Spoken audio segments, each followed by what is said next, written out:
Hello, hello. And hello, everyone, and welcome. Today is our first Bitcoin deep dive webinar. If you've tuned into any Bitcoin Well webinars in the past, probably Bitcoin for beginners, you might see a little bit of a different format today.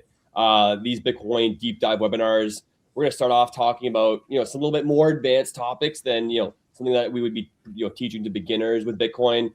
Each advanced topic might vary as we go through the year. Today, we're going to be talking about sending Bitcoin with confidence and how sending Bitcoin kind of works, because sending Bitcoin is a little bit different than sending cash or sending dollars around.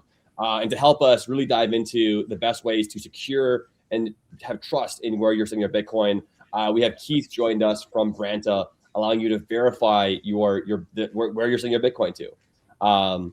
Today's going to be a super exciting session. If you have any questions, please type them down in the chat. We'll get to them at the end of the show. And stick around to the end of the show because, maybe you'll have a question that might come up at the end of the show, and then we'll be happy to answer that for you. Without further ado, not hearing me. All right, I hear you. You're hearing me? Okay, interesting. I saw maybe a message pop up from someone that maybe we weren't being heard. But okay, looks like we are all good. So my name is Connor Fitzpatrick. I am with Bitcoin Well, the community manager here, and I'm joined by our content host, Zach. Zach Adair is the beast of all things content. If you've tuned into any of the Bitcoin Well podcast recently, that's a great place to see more of Zach and learn more about Bitcoin. And today, as mentioned earlier, we are joined by Keith Gardner from Branta. He's got a really exciting presentation for you guys today. Super looking forward to hearing it myself. Let's get into it. So, what makes Bitcoin different than money and typical money that we're used to seeing around? Government money, dollars, even gold. All these things have a trust system that ends up falling back on people. It could be the bank CEOs, it could be the governments that kind of regulate, various banks or financial trade system like SWIFT. But Bitcoin is just math that everybody can see, everybody volunteers to use. And because of this, Bitcoin doesn't have any rulers. There's nobody in charge of Bitcoin. This is one of the things that makes Bitcoin really special and why us Bitcoiners admire and value Bitcoin. It makes Bitcoin transparent. Math is math. Everyone can see the math, so there's not an issue there. Bitcoin can scale because of this math. It doesn't have, if you have one person in charge, one person can only keep track of so many things. Math can scale infinitely because it's just the laws of mathematics. And these same laws of mathematics are what secure Bitcoin wallets. Bitcoin wallets have cryptographic security that allows wallets to be essentially protected. And basically, they cannot be hacked through the security, but also math governs the rules of sending Bitcoin. Right now, if you want to, some of you watching right now may have gone to the bank in the past, try to withdraw a couple $1,000s worth of cash, and the bank will say, "Why do you want this money? What do you want this money for?" You're asking for permission to use your money, and the bank's thought is maybe they want to either protect you or maybe they're actually protecting their own balance sheet. But what ends up happening is you have to ask for your money. And this is kind of a troublesome system because what if the people say no? What if they say, "Oh, well, you said this one political thing or you supported this one cause, so you're not allowed to use your money anymore"? If you're in Canada, this may have happened to you. We had the truckers protest a few years ago, and if you donated to that, you would have your accounts frozen. There are a variety of political causes going on right now in the world that various people want to support, and supporting some of those causes may end up getting your funds frozen. Bitcoin allows you to send money without asking for permission. But it works a little bit differently because now we have money that's unconfiscatable, which means no one can take it from you. It's unstoppable, meaning that no one can stop the movement of money. But what if you send your Bitcoin to the wrong wallet, that you can't get that Bitcoin back? This means you are in control. You have to take responsibility for how you move and secure your Bitcoin. Now, often, most Bitcoiners will argue this is a good thing. This is how things have always been. People had to take care of themselves a little bit more. Now with the government or various systems kind of protecting us, it kind of also removes freedom and independence from the situation. You have to ask for permission. And how great is your money if you actually have to ask for permission every time? We will kind of want to find that balance of not having to ask for permission, but being able to send our money with the same confidence and security as in the world we're used to today. One of the best ways to get started with this is first, you're going to need to have your Bitcoin on a wallet. If you have your Bitcoin on an exchange or someone that holds your Bitcoin for you, like a Coinbase or someone like that, you're asking for permission to use your Bitcoin. You're not going to have the same ability to have control over your Bitcoin wallets. And when you have control over your Bitcoin wallets, you are able to verify where you want to send it. You can basically be the only person that's in charge of sending the Bitcoin or not. You don't have to ask a teller. You don't have to ask a custodian. And the best way to get started with Bitcoin, if you have your Bitcoin on a custodial exchange, is to get a wallet on your phone. It's being really easy to get started this way. You can start off with $20 just to move it around and get started. If you're intimidated using Bitcoin self-custody, if you have Bitcoin elsewhere, what I would recommend is start small. Like sending an email, you don't want to submit your first most important, law school assignment over email. That's your very first email. You kind of want to maybe send some test emails, like say, hey, this is me, hello world, whatever it may be. It's better to test things first. And once you learn and progressively get better at it, then you'll be able to kind of move on to larger amounts. Once you're using larger amounts, you're going to want to use a cold storage device. A cold storage device is like a Bitcoin wallet on your phone, but your phone's always connected to the internet. A cold storage device is disconnected from the internet at all times. This protects your Bitcoin because your cold storage device is basically just a miniature computer that protects your Bitcoin seed phrase or your private key. Your private key is almost equivalent to your Bitcoin itself because your private key allows you to move your Bitcoin. So if someone else takes your private key, they can move the Bitcoin from your wallet to their wallet. So it's like the private key is your wallet. You want to keep it secure. And if you have a lot of Bitcoin or if you want to store your Bitcoin for a long period of time, a cold storage wallet is the way to go. This is kind of what a seed phrase looks like. You never, ever want to show your seed phrase to anybody. You don't even want to take a picture of it or store it digitally, because if your iCloud or your Google Cloud or any of your online password storages are compromised, you can lose all of your Bitcoin. One thing that we recommend in Bitcoin Wallet is to stamp your seed phrase into a steel plate or a titanium plate. This just increases the durability and safety of your private key. Your house burns down, something happens, there's a flood, a variety of situations can occur, and your steel plate will still be able to secure your seed phrase, whereas maybe written down on a sheet of paper might not necessarily be the most long-term advantageous way to store your seed phrase. When you're sending your Bitcoin, it may be some of you have Bitcoin on these custodial exchanges, so you've never actually sent Bitcoin before. So when you send Bitcoin, you're going to be sending it to what we see here. It's kind of a receiving address. If you want to be buying Bitcoin through Bitcoin Wallet, you're probably, or if you've done that before, then you're familiar with the receiving address. But the receiving address, you can think of it as the email address. This is what you do. This is what you send the Bitcoin to, or if you're to send an email, to my email, which is k.fitz@bitcoinwall.com, then that's what you would be sending the email to. That'd be kind of the recipient address or the receiving address of that email. The password to log into my email account is kind of like my private key. So you're never sharing your private key with anybody, but you're sharing your email address or your receiving email address to other people. If you're using Bitcoin Wallet, you'll be copying and pasting this receiving address in your wallet section.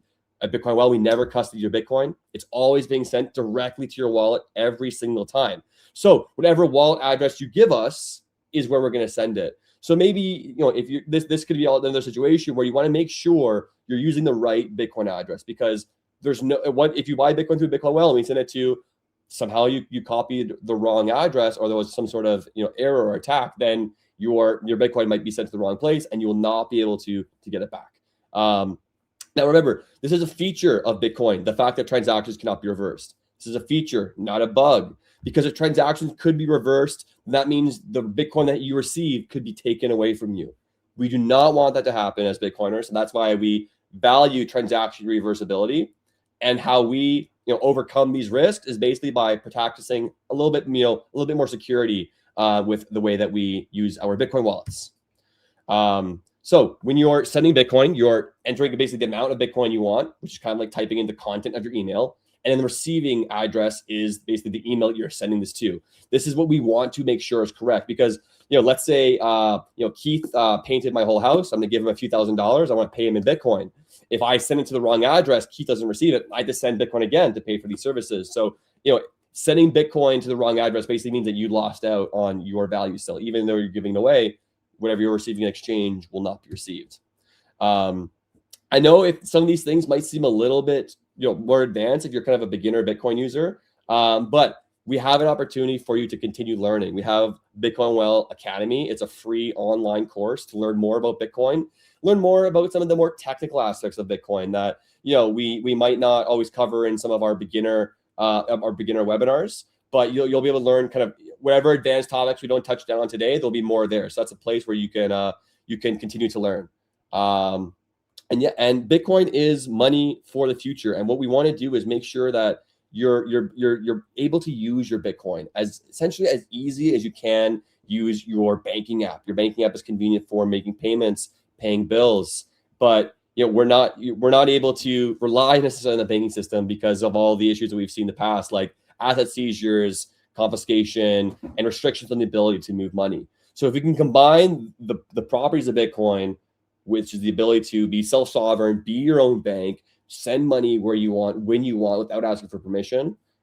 Bitcoin Well's goal is to combine the convenience of banking with what Bitcoin does for you, freedom and independence. So that's basically kind of what you need to know about how to start sending Bitcoin.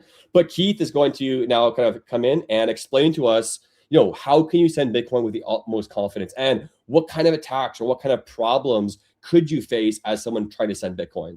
So without further ado, Keith, thank you very much for coming on. Yeah, that was great. Thanks so much for having me, guys. All right. So thanks everybody for joining. I'm Keith Gardner from Branta. I think my slides should be shown. Is that correct? It is now. Yes, sir. Okay, sweet. All right. So anyways, let's talk about money. Let's talk about sending money today. So that'll be the content of this whole talk. And I want to first start by contrasting fiat versus Bitcoin, because the two are very different. Now in fiat, maybe this goes without saying, but it's often not top of mind. But in fiat, we have safety nets, right? There's things like call support, maybe you can get a chargeback. And really, when we talk about credit card fiat payments, this is a very mature, robust, high volume ecosystem. It's almost brainless at this point. So it's very low thought. So that's kind of the market penetration for fiat payments today. Obviously, there's a lot of negatives, like you can get canceled. And just to touch briefly, there's many layers in credit card payments. There's the physical card with the chip, the stripe, point of sale hardware, and so on. We don't need to really know about any of these for today, but the point is that the UX of credit cards have been successfully designed to be adopted and used by the masses. I really want to speak to the Bitcoin audience about this, that we have a long ways to go in Bitcoin in terms of UX. And when we look at credit cards, how many cards are in the average wallet? The physical leather wallet you carry around? Probably a handful. But when we contrast this with Bitcoin, obviously in Bitcoin, we're talking about a protocol, and code is law. So let's look at this, right? Bitcoin is irreversible.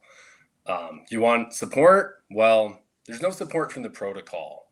You want a take back or a chargeback? And if anybody wants to pause me, feel free. I don't know if somebody was chiming in. You're good. Cool. Yeah, I'll keep going. But yeah, in Bitcoin, there's no chargebacks, right? That's really the crux of the issue here. So take this slide with a grain of salt. This is a bit of an exaggeration, but when we look at credit cards with 7 to 8 mature layers for payments that allow credit cards to be low thought and basically always work, compared to Bitcoin, I don't want to sit here and say we have 0 layers, because layers is a tough term, but there's really not that mature ecosystem. And what this results in for using Bitcoin as money, whether that's spending, saving, sending, receiving, this results in anxiety. And when I first came into Bitcoin, this is what struck me. I'm like, man, like this is hardcore. This is very emotional. I have feeling, right? Like when you swipe a credit card, I kind of feel dead inside. I don't know if I should say that professionally, but it's not really a joke. Like if you swipe a credit card, you've deferred payment, you feel dead, and actually you induce dopamine. So we cited a study from MIT on this, but in Bitcoin or cash, you have a sense of loss, because with cash or Bitcoin, you lose the thing immediately. With a credit card, think about this. When you swipe the credit card, you literally take it back. You keep the physical card. So anyways, enough about credit cards. The rest will be about Bitcoin. But due to this anxiety that oftentimes first comers, veterans, anybody in between Due to this finality, we have anxiety. And what we really want and need to push the industry forward, to push Bitcoin as money, is we need a way for anybody sending Bitcoin to confirm the recipient address in a private and neutral way. So I could probably just pause or stop here and just end on this slide. But let's go into it more. So I'm using Bitcoin. I want to be able to confirm where I'm sending it. That's all I want. Through a private secure channel. And that's what Branta is. So we're going to talk about channels here. When I say channel, all I mean is like a web app, a mobile app, signal message, something like that. A channel is just something that gives me information.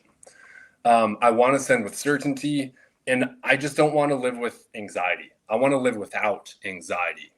Conrad, you mentioned the whatever protests or events are happening in Canada, in the US, and other markets, other nations. Bitcoin solves the great debasement problem, but we still have anxiety when sending Bitcoin. We're fixing that. But today what we have test transactions resulting in fees, in slow times. Maybe miners like that, probably not. Maybe we email addresses as a secondary measure through Gmail, but then you leak privacy to Gmail and who knows else. Like some platforms do this, or you just YOLO your transaction. Lots of ways to do it, right? But there's problems that can happen because Bitcoin is scarce. It's very valuable. Everybody at Bitcoin Well and clients of Bitcoin Well know this. And these problems can come up, right? So phishing, supply chain, address swaps, man in the middle.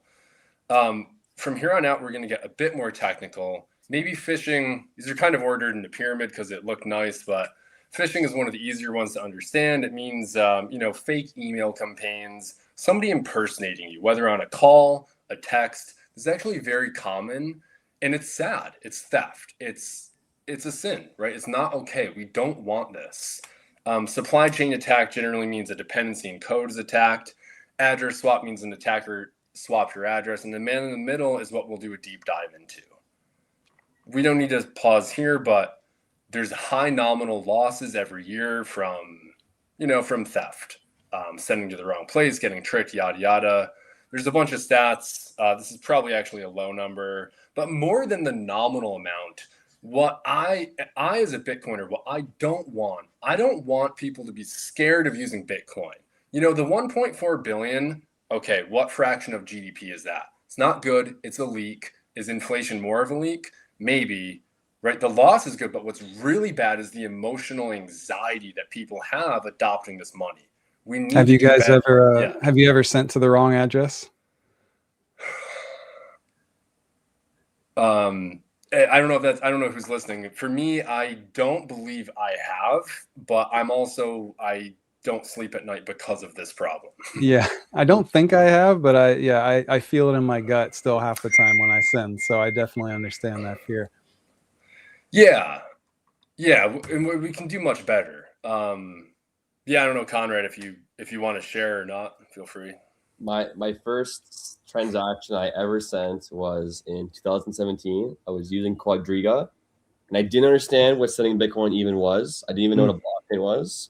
All I saw was a receiving address on my account, and I said, I'll put that in the send field and see what happens. So I sent Bitcoin from my own exchange back to myself in just a circle. Okay. And I had no idea what I did, but that's probably not the best way to kind of go about testing things. I think it was yourself. It could have been worse. Yeah. But I think that was also with it was with a couple $100 worth of Bitcoin. So it wasn't a crazy amount, but I think something there definitely is a lot of anxiety. I think I kind of for a while took the YOLO approach. I just kind of got a little bit more resistance to the anxiety of sending Bitcoin, but definitely I think a lot of Bitcoiners can benefit from having improved security practices on sending Bitcoin. 100%. Yeah, and that's all that Branta does, to be clear. So we just want sending Bitcoin to be safe, and we can talk about specifics here. So phishing, I'm just going to move on. I think everybody knows what phishing is. Let's talk about the man in the middle attack, because what this really is somebody bad changing the address that you're sending to, and this is actually very easy to pull off. For the technical audience, this is a very classical computer science problem. And this is kind of what it looks like. This is what you want, right? Like you want your counterparty in a transaction to just give you the address green. This is the man in the middle. But right on this first slide, in this good case, this is what we call a channel. And we could also just pause here for the rest of the show. But in order for me to send Bitcoin somewhere, the counterparty actually needs to give you something first. And we don't feel at Branta that enough attention has been paid to this, just broadly, in terms of like product design. So just to repeat that and pause, you can't send Bitcoin anywhere without first getting an address, assuming it's a counterparty, not yourself. Right? So that's like a whole transaction. It's not like a technical transaction, but somebody is channeling you an address. Right. And this is the illustration of man in the middle. This is exactly what you don't want to happen. Now, I'm actually going to skip forward real quick. And when we look at that man in the middle, this is what I'm talking about. So this is a bit technical, but you're on the bottom. You just got an address. You don't know it's red, but it's actually red. And the counterparty thought they gave you a good address. Now, somewhere along the way through that channel, whether that's a mobile app, a native mobile app on your iPhone, whether that's through a web portal or any other medium, there's a ton of infrastructure in the way that's developed over since the 1990s, right? Like the internet was built before Bitcoin. So all this tech is not really built for digital scarcity. So this is the risk of man in the middle. Now going back here, just as a reminder, Branta, we never touch public keys, your private keys. We don't even touch your transaction or your seed phrase. So that's the first disclaimer. Branta is not a money transmitter. We cannot move your money. We cannot block your money. And as a reminder, so Branta does not see plain text addresses in the most modern version of Branta v2. So on-chain addresses are encrypted before Branta ever sees them, meaning we just don't see them. So that's very important in terms of privacy because we're a Bitcoiner-led company and we want privacy. It's very important. Happy to pause, or I can keep going if there's any questions. Yeah, I'm curious. I want to learn more about it. Yeah, cool. Let's do it. Yeah. So again, literally all Branta is this is kind of what happens in the good scenario. You buy Bitcoin from Bitcoin Well or wherever, or maybe you're just paying for a good or service. This is the green case. It happens almost all the time, right? So we're really talking about a tail risk here, but I'm not okay with a tail risk. I don't want that. Bitcoin's amazing. We deserve the best UX. So we call this a channel. Yeah. I was just going to say this kind of attack is why I always, when I copy and paste the address, I'm always checking at least the beginning and ending of the string to make sure it lines up so that I know nothing in the middle changed that address as I'm copying and pasting it, basically. And I know it's very easy for something to do that. So, yeah. And, I hate to lead with fear, but the real pernicious part here is at the bottom. The address you see this in your web browser and you check it on, say, your cold card or whatever wallet you recommend. Well, you're actually just confirming the attacker's address if it was swapped upstream. So that's brutal. So that's like a one-shot kill shot. And then the really brutal part is if the attacker also attacks the recipient. So you think you sent to the recipient, you're totally unaware. And the recipient screen is also hacked.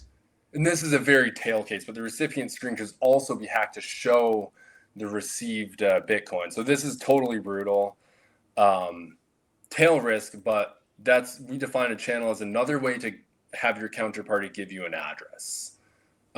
Examples of channels are websites, just a native interface like you're used to seeing, mobile apps, maybe signal message if it's a friend, something like that.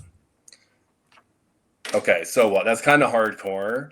We don't want to lead with fear, but the point is that we actually have very good solutions and we're very bullish on Bitcoin because we can build on it. There's good people trying to make the UX better. Okay, so what's Branta? What's Guardrail? All Guardrail does is let you verify that the address you see on the screen is the address you want to send to. That's it. Nothing else. Not a wallet, not an exchange, none of that. We just make sure the address is like untampered. Said another way, we let you verify the counterparty in your transaction privately. Now, does this exist in Fiat? Is there an analogous product? I threw this slide in. I mean, for those of you, I'm sure everybody here has done a bank wire, and there's kind of an autofill a lot of times with the major banks, and maybe even all the smaller credit unions now. But when you put in the routing number, right, not your account number, but the routing number, you often get like an autofill. Well, what's that? Like, that's kind of similar. But when we talk about Branta, like how do you do it? Because addresses are fluid's probably a silly word here, but addresses change. You usually don't reuse addresses. And with Bolt 11, Bolt 12, or LNURL, these change,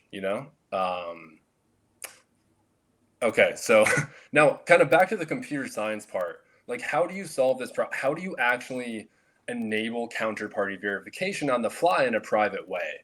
Well, solving a man-in-the-middle attack it's quite technical. So there's two aspects that you can get around this. It's basically like a diversion. The first one is temporal, and the second aspect is spatial. Okay. So the first thing is you take advantage of time. And all of us don't realize it right now, but you can assume you're in an unhacked state.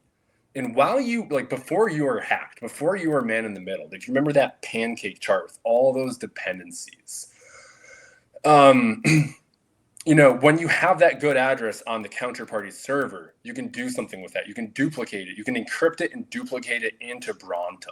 So Branta doesn't see the address, but like a hash of that, so to speak, a ciphertext of that is injected into Branta before the hack happens. That's one of the keys. And then the second key is the spatial key.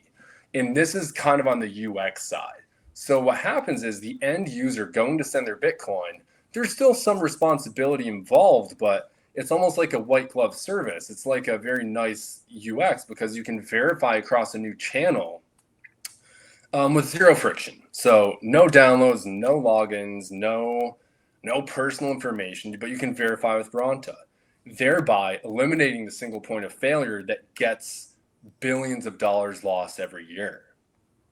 I can pause. I can also keep riffing. I had a coffee before this, so if you guys want to pause, happy to. I don't have any questions. Yeah, I'm curious. Okay. Yeah, cool. So, that was a bit technical, but for the end user at home, like, we need something very simple. Like, we're building this for us first because we're Bitcoiners. And we said, like, what do we want? Well, when I drive my car, I love driving. I see a red light, I know what to do. You just stop. If I see a green light, you just go, right? So this is the actual end UX. It's very simple. It's meant for if you're on the go, if you're at a dinner party, quick check. That's it, right? So we threw this slide, and there's a bunch of businesses running Branta. You can check them out on our network page. This is what the UX looks like. I think actually the screenshot's cut off, but typically when you pay in Bitcoin, you see a QR code and then an alphanumeric string that you can copy.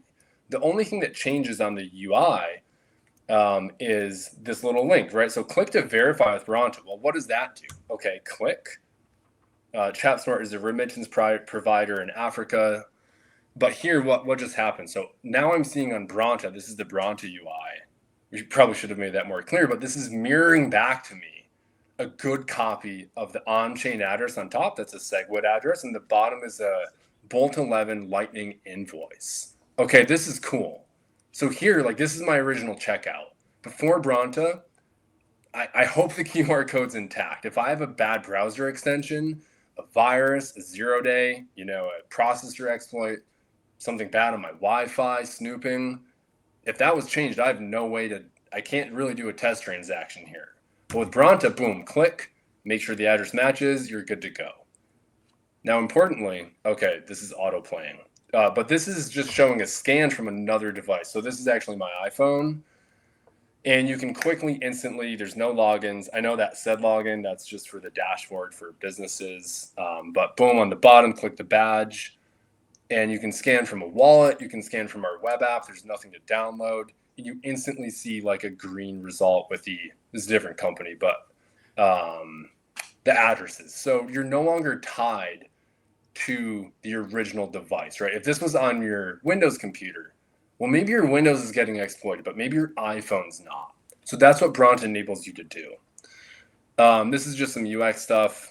We have a little Branta badge, kind of shows up like the Amex badge or the Bitcoin badge, little color scheme. So do you send the the address to whoever I'm trying to transact with, would I send the address to them through Branta, or would I give them the address and then they would verify it through Branta somehow? I'm missing a piece of it, I think. Yeah, no, great question. We should have pointed that out. So so Branta's like totally kind of out of the way. When we say zero friction, the business will integrate Branta on their backend system, and then the addresses are encrypted and like kind of registered on the fly, although we never see them. And then they're deleted after a set TTL. But then in the invoice shown to the user can, if they want to, they can click the verify link or scan with their wallet or their web app from a different device or a totally, sandbox device. So you as the person sending don't have to verify with Branta. You can as part of the process, or you don't even need to know it's there. So when we say it's totally frictionless, that's what we mean. So for me to check, say, a specific address, like, does that entity have to be registered with Branta ahead of time, or does that work with anybody? Yeah, it has to. We have to work with a business on the back end. Yeah, that makes sense. Yeah, otherwise we would have no way to know all the addresses. And so are you getting their master public key, so you know all the addresses that it could create, or just each individual receiving address? We are getting encrypted receiving addresses. Individual addresses. Yes. So when we say encrypted, we mean we don't. Our initial prototype version actually had plain text addresses, but we wanted to be bulletproof on security. So for that reason, XPub is out of the question. So you can't even see them. Yeah, I got you. Yeah, I mean, there's other designs that we could do that with, but like we don't. I don't want the risk of knowing anybody's XPub. I don't even want to know plain text addresses. That's not our business. Our business is just to prevent address swaps so you don't lose your money. Got it. Yeah, great questions. Should we touch on that more? Or? Yeah, I think. Yeah. Okay, cool. Yeah, I think the slideshow is basically done here. Yeah, that's the UX. What else? Yeah, it's private and secure. This is like a must-have for Bitcoin. The real value, right, is that without Branta or some third-party like channel, you only have to hack the recipient, that one channel. But with Branta, you have to hack the recipient and Branta lets you check across as many devices as you want, as well as other measures. So, Branta fits in anywhere Bitcoin moves. We're a B2B model, and this really just adds confidence. It reduces anxiety for the user. If something is funny, you can detect it. There's no work for the users. There's no setup for any customers. There's no personal data, no login. We don't want your email, none of that. This works across Arc, Bitcoin, and Lightning, and that's what I had. So I can stop sharing when you're ready, Zach. Oh, cool. Yeah. So if anyone has any questions, now is the time. We have a couple in the chat. Cool. So how would I go if I wanted to like secure my wallet with Branta? How would I go about signing up for that? And then I guess like on a case, but how would I get each individual receive address secured, I guess, before I then give it to someone else? Yeah, so this is actually purely a kind of like business solution right now. Okay, that makes sense. Yeah, so like for people at home trying to receive Bitcoin, there's a solution that we'll be rolling out shortly. We're just in testing with it. But everything I just spoke about is for an entity like a payment gateway, an OTC, an exchange receiving deposits. Right. So if you're operating Bitcoin well, an OTC, an exchange, similar, a remittance company, and you're taking Bitcoin, that makes sense. What you're really doing is showing somebody else the address, and Branta lets that person double check, therefore like massively reducing the risk and the liability. And it's totally private. That's really nice. That's really cool. Yeah. Because we have obviously where Bitcoin Well is a place where you can buy Bitcoin, but also sell Bitcoin. So when that seems like a pretty opportune spot for when folks are selling Bitcoin to have that kind of that extra layer. Also, like I'm just thinking about I have a meetup tomorrow that I host, and the shout out to Mississauga, Oakville. We have a meetup coming up tomorrow. And we host a donaire shop. We buy our donaires with Bitcoin. So it'd be fantastic. With small amounts, but it'd be fantastic to know that like every time that you can easily verify these transactions are going to the right place, that you're actually going to be paying the host. So if there's any business owners here that are interested in taking Bitcoin, like how would someone get started? Yeah, it's super simple. So one, like our website is, I see Marcus said, great job. That's cool. Yeah, we get back in the chat later. What was the question? Yeah, how can you get started? Just come to our website, email us. I'm Keith at Branta.pro. Spam my inbox. I love talking to Bitcoiners. It's my favorite thing. For Zaprite, it's a no-code solution. For BTC Pay Server, it's a plugin. For custom solutions, there's an API. And very importantly, the API is designed to not like be a dependency. And it's a very non-blocking operation, which is very nuanced and critical because we don't want to be in the way of P2P payments. Yeah. You guys want to jump into the couple of questions we have? They're not all, some are about Branta and some are more general questions. Yeah, sure. Room for general. We're diving into, this is the Bitcoin deep dive, so we can keep going deeper. All right, Joel asks, is this a good time to borrow against Bitcoin as it is less likely to drop much further? Ooh, that sounds almost like a financial advice question. I know. Against Bitcoin. Personally, I never want to borrow against my Bitcoin. Like I understand the case for it, and I know that there's good reasons to do so. I've also been burned in the one time that I tried to borrow against my Bitcoin. I lost that Bitcoin. So, and because the company became insolvent, and so that Bitcoin was gone. So that's something to keep in mind. And I'm sure that's something that will become safer over time. But it is at this point, I feel like a gamble against your Bitcoin that, I can't recommend personally. Yeah, Bitcoin tends to do the unexpected quite a bit. So expect the unexpected. Better to be a little bit more risk averse. Because there's only 21 million Bitcoin. Like you don't want to lose your Bitcoin. It's going to be that much tougher as time goes on to reacquire that Bitcoin. Definitely. Did you want to say anything on that, Keith? On the lending and borrowing, no, I'm not trying to put you on the spot. Yeah, I'm not really into that. Yeah, agreed. All right, thank you, Joel. Great question. All right, Charlie says, can you please explain the ARC protocol and how it allows us to move between on-chain and Lightning at much lower fees than traditional bridges such as vaults? I don't know much about that one. You guys know anything about ARC? I don't know that much about ARC. I spoke with a dev that worked on it, and when he explained to me, I was like, oh, that sounds pretty interesting. And then I just I went over your head. Yeah, I went a little bit over my head. I think that's pretty common in Bitcoin. Also, a lot of these things are newer, are like still being built on quite a bit. There's a lot of experiments going on. Yeah, it's like Lightning was proposed in 2018. I feel like a lot of Bitcoiners are just starting to get it. And maybe that's why they're looking at ARC for maybe alternate solutions as well to scalability. Well, if you're looking for cheap transactions between on-chain and Lightning, that is something that we offer at Bitcoin Well. As long as you're in Canada, it's not active in the US, although it will be soon. But isn't that right, Conrad? We do free swaps between Lightning and chain. So if you do want to do a swap, we got you covered at Bitcoin Well. Yeah, definitely. And if you're stacking frequently at smaller amounts, you're not going to want to do that straight on chain. Your wallet is going to be full of UTXOs. Next time you send Bitcoin, it's going to be really expensive, and you might end up including UTXOs that you don't want in that transaction. What's really nice about Lightning is that you can stack to Lightning and then swap across to on-chain. So basically use like your Lightning and the ability to swap for free as a free UTXO consolidation tool. So that's super handy. That's my favorite way to buy Bitcoin. Stack for small and frequently, and then just move it all across cold storage once you get a nice little lump there to move. Yeah.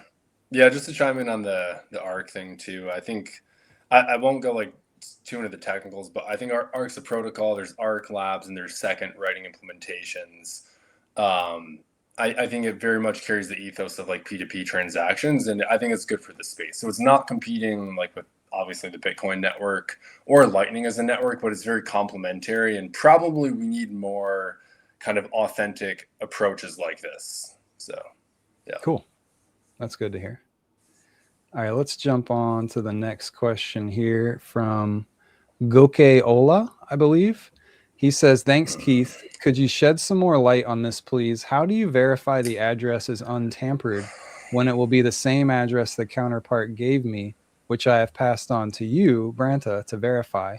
For example, a counterpart gave me an address to fund my investment account, but the address was for his or her own wallet. How do I know the address is for my investment account and not the bad actor's wallet? Yeah, great question. So how do you verify the address is untampered when it will be the same address the counterpart gave me? Yeah, good question. So there's a lot of how do I say? There's a lot of almost historical context here that I would love to talk about for like hours. But the real thesis here is that, Bitcoin is digital scarcity, and it runs on computers that were built before digital scarcity. So there's an inherent problem of really no computer is secure. That's our baseline assumption. Yeah, that's a good point.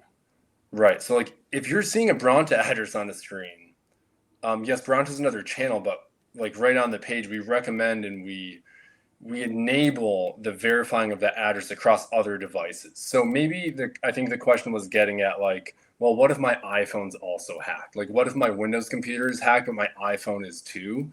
And maybe the next Android is. The real answer there is like with Branta, you can check across as many devices as you want. You can do it on the command line. And it's always better than one single point of failure. So that's kind of how I interpret that question. Unfortunately, internet connected devices are a mess. Like every day we get updates. I don't know what the updates are doing. It's very scary. Like even Signal on desktop, like Signal updates every I've become very update averse lately. Yeah, it's just very tiresome. Yeah, I don't know if you meant on the technical model. So assuming a server gets compromised, that's really a 0-day sort of situation. That's kind of game over for an operation.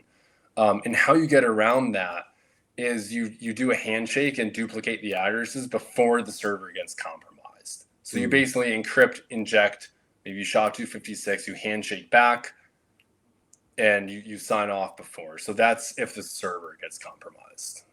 But great question. I hope I interpreted that correctly. If not, you can always make another comment there and we'll try and get to you. The next one here. Okay, I think this was because of our mistake. We thought the talk was on UTXOs originally. Where's the talk about UTXO management? Keith walks us through the mechanics of UTXOs, white paper, UTXO management. We could talk for a minute about UTXOs, but yeah, that was our mistake. We thought that's what the talk was originally about, and so the original broadcast that went out was incorrect. But does anyone want to do a quick breakdown of UTXOs, or I can give it a shot? Basically, every time you send a Bitcoin transaction, it's going into a separate wallet. Even if you're sending to the same address, it's going into what you can think of as a separate wallet, which is a UTXO. So if you're sending lots of transactions, lots of little transactions, you're going to have a lot of UTXOs. And say you send someone 100 Satoshi over and over, and now you've got 1,000 Satoshi, and it's made up of a bunch of little 100 UTXO blocks. And then I want to send someone 1,000 Satoshi. It's going to connect all those UTXOs together into a bigger transaction and then send it. So UTXO management is having software that's going to show you what each individual transaction was sent and how much Bitcoin is in each of those separate boxes, if you will, and then how to manage those and send them properly. So you're not paying a ton of fees, or you're not having to wait for the blocks because you got a huge transaction going now. That's the basics of UTXO management there. I don't know if you guys had anything else you wanted to speak about it. No, I mean, I think that's great. Yeah, people talk a lot about mining fees and like the mempool being full. And, you know, when you construct a transaction, if you have a lot of small UTXOs to consolidate, it takes more block space. The fees are Yeah. higher. Exactly. So it's an efficiency thing.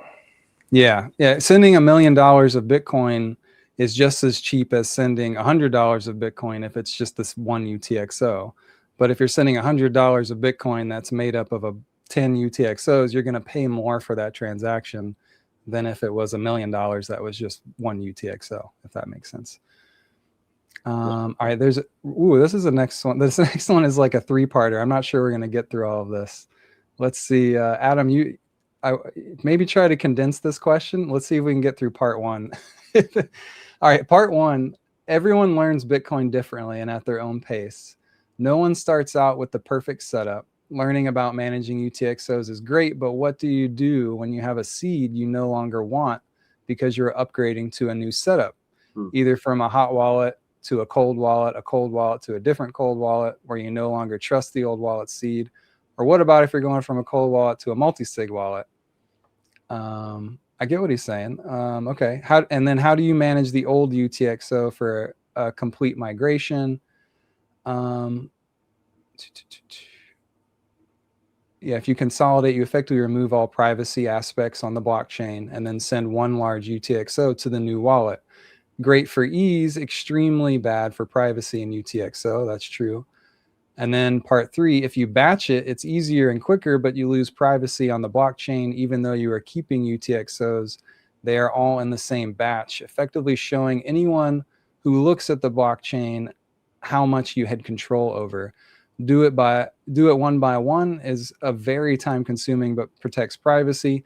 What is the best way to do this with the least amount of time taken while keeping privacy and UTXO management in mind?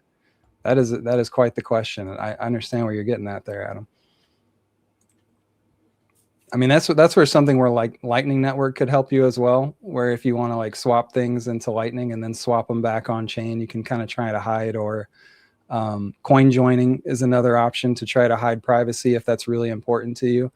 The main thing about like keeping privacy in UTXOs is you have to do it right from the beginning. Because if you mess up your UTXO management, or you're not thinking about it, and then you learn about it a year later and you've already combined all these things, you're kind of SOL. Like at that point, you're kind of doing triage on something that you may or may not be able to fix. The important thing about privacy with UTXOs is keeping them separate from the beginning. Otherwise, there's not much you can do there. I've kind of given up on privacy in that aspect. I'm like, whatever, man. My Bitcoin is my Bitcoin. If the government's going to hunt me down, they're going to do it. Like I manage my UTXOs more just to keep my transaction fees low at this point. But if you're really worried about privacy, you have to do it right from the beginning, because it becomes a giant mess to try to fix it after the fact. What are you guys' thoughts? Yeah, I think I'm a little bit in the same boat as you there, Zach, where it's a little bit tricky to kind of fix it from the get-go. It's almost like you kind of need to draw a line in the sand, like, all right, all UTXOs or all purchases or whatever from this point onwards, how we kind of categorize a little bit differently. For folks that might be a little bit kind of not sure what we're talking about when we talk about UTXO, it's kind of just the way that amounts of Bitcoin are kind of grouped up.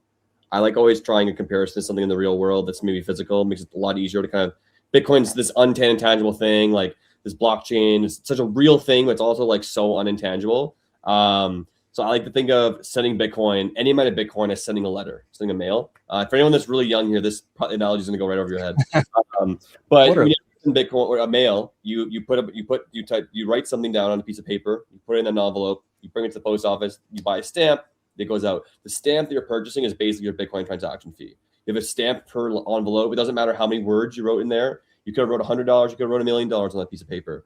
You're still sending out one piece of paper, one envelope. So you're getting charged for that. If you're maybe sending a complicated Bitcoin transaction with maybe multi-sig going on, then you're sending a larger envelope, which requires a larger stamp. Once again, the content of the envelope actually doesn't matter. It could be, you could write one word on it. You could write 100 words on it. You're not getting charged per word. You're getting charged per envelope. That's kind of like how your transactions are grouped. So if you're receiving $20 worth of Bitcoin every time, you're getting every envelope you receive is going to be $20 in it. So if you want to send $2,000, you're going to send out like 100 envelopes. So you don't want to pay that many fees. You don't want that many stamps. controlling your UTXOs reduces your stamps, but also if Zach sends me a bunch of envelopes or Bitcoin transactions, and maybe I don't want Keith to know that Zach is sending me those, I can get a little bit more advanced with how I'm selecting my UTXOs and select different UTXO set that didn't originate from Zach.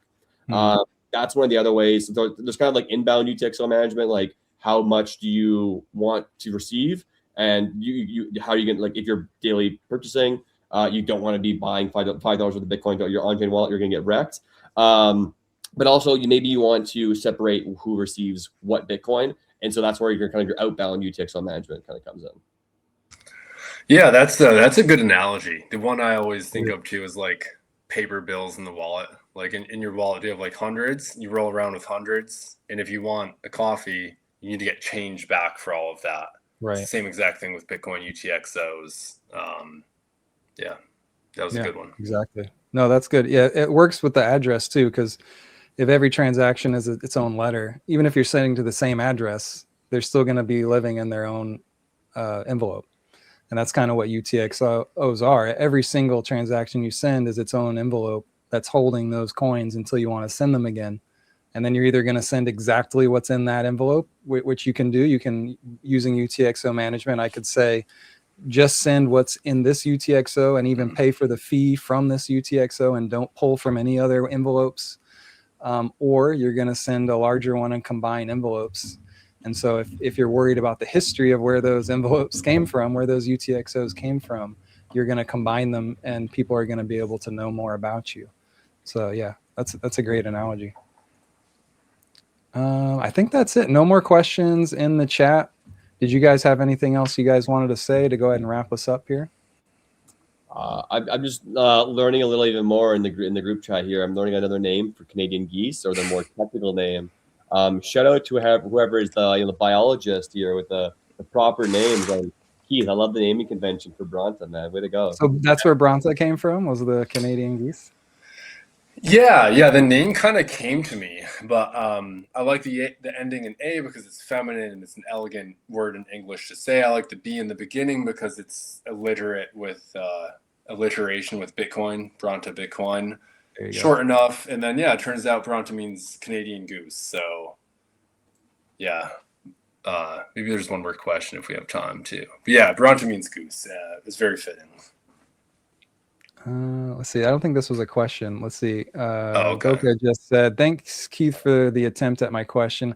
If I could simplify the question, if Conrad wants to send Bitcoin to Zach, but Zach's assistant, a bad actor, gave Conrad an address that goes straight to the assistant's wallet, how can Branta confirm the address is for Conrad? Yeah, that's a good question. So, I mean, in this case, like Branta really works as like code. Like it's an automated solution, and Branta runs like in secure environments. So, for Zach's assistant, a bad actor, to give Conrad a bad address, just the way that most platforms are structured, that wouldn't happen. Like that would have to be like a compromise. In computer science is what? Yeah, go ahead. I was just going to say, in theory, I would have set up with you ahead of time with my proper address. And then when Conrad got the bad address from my assistant, my bad assistant, he would have checked that address against my good one in Branta and would have seen that it was bad, theoretically, if I've got that right. Yeah, that's right. And like, I should have said this earlier too, but like Branta works with like businesses. So like Branta's not really like, Branta doesn't hook to your Sparrow. We don't hook to your Blue wallet, right. Or anything like that. So this really is like an automated back-end business sort of mechanism. Very cool. Yeah. Do you have any idea what the like consumer product will look like that you're working on, or is that a little too far away? No, 100%. There's a couple actually. So, and this one is, I guess 2 or 3 years old now. We called it Branta Core. Maybe we need a better name. Moose, Mark. That maybe we'll actually run with Moose. Yeah, thanks, Goki, if I'm saying your name right. But yeah, so for the consumer side, we have MIT like open source software. It's on our GitHub. It's free. It's MIT. It's unlicensed. There's no warranty. But you can check it out. You can build it. You can make pull requests. And what this does, this runs on your desktop. and this is kind of crazy, but Mac, Windows, Linux, whatever desktop OS you're running, the clipboard is actually plain text. It's open. So every single application on your computer at all times can always be reading your clipboard every 100 milliseconds. So if you install a new app, that can be pulling your clipboard for Bitcoin addresses and doing anything they want with them. Okay, Marcus is on GitHub. Cool. But Branta Core, what it does is Branta Core exploits that fact for you in like a white hat sort of way. And when you do copy a Bitcoin address, Branta Core will give you a notification that says, hey, Bitcoin address in your clipboard. And then if malware switches that after the fact, Branta Core alerts you and says, hey, that's cool. Doug says keep Branta. That's cool. I love that. If there's any more feedback, you can also, I like to be roasted too. Magic and mystery. Man, that's awesome. But yeah, what Branta Core, the free desktop software does, it alerts you with your clipboard because I'm just hyper paranoid. I really like Bitcoin. I don't want it to get stolen. And that was kind of the original, that was actually the original Branta product. That's a cool feature. I really like that. You know what I want is something too, because I'm like basically sending myself addresses through like Facebook chat or like really insecure things, and then I'll delete them after the fact. But I'm like, that's out there. Like Facebook probably saved this on their servers, and like I don't want to send myself addresses this way. Like I want like a secure channel for just sending Bitcoin addresses when I can't like screen record it or however. Yeah, and like to encrypt the address and then send it, like who cares? There's a key. Like that would be great. You can't really crack, like we're not, who's going to do that? Nobody's going to try and crack the key. It's going to take, hundreds of years. So yeah 100%. Yeah, I could talk all day, but this has been really enjoyable, guys. Yeah, for sure. Thank you for coming on, Keith. This was really cool. I didn't even know about this service at all until this. So this was really interesting for me. I'm curious, do you know when the consumer side of it is going to be available, or is that too far away? Yeah, Branta Core, I can drop the link here if that's appropriate. Branta Core is ready to like download. Like I said, this is MIT, Guardrail, everything we talked about is Guardrail, which is a business integration. Branta Core here, this is free open source software. There's no analytics in this. It's just MIT code. Like run it at your own risk, to be fair. It's a community project. And we're not really promoting it. Branta, the business integration, maybe I can drop this link here real quick too. This page, I'll just drop this here real quick. So this is kind of like the business side of Branta. It's really just plumbing, zero knowledge plumbing. So you don't lose your money on the payments, but these are businesses running Guardrail like we talked about today. Very cool. Well, thank you guys for coming. Thanks everyone watching and in the chat. And thank you, Keith, for coming. This was really cool.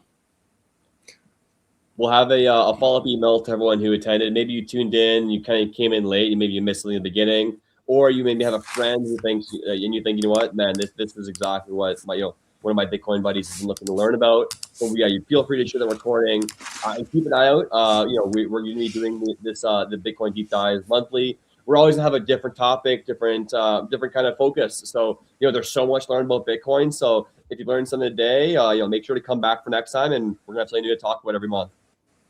Awesome. Thank you guys. Everyone have a great rest of your night. Thanks so much for having me. Bye. Bye-bye.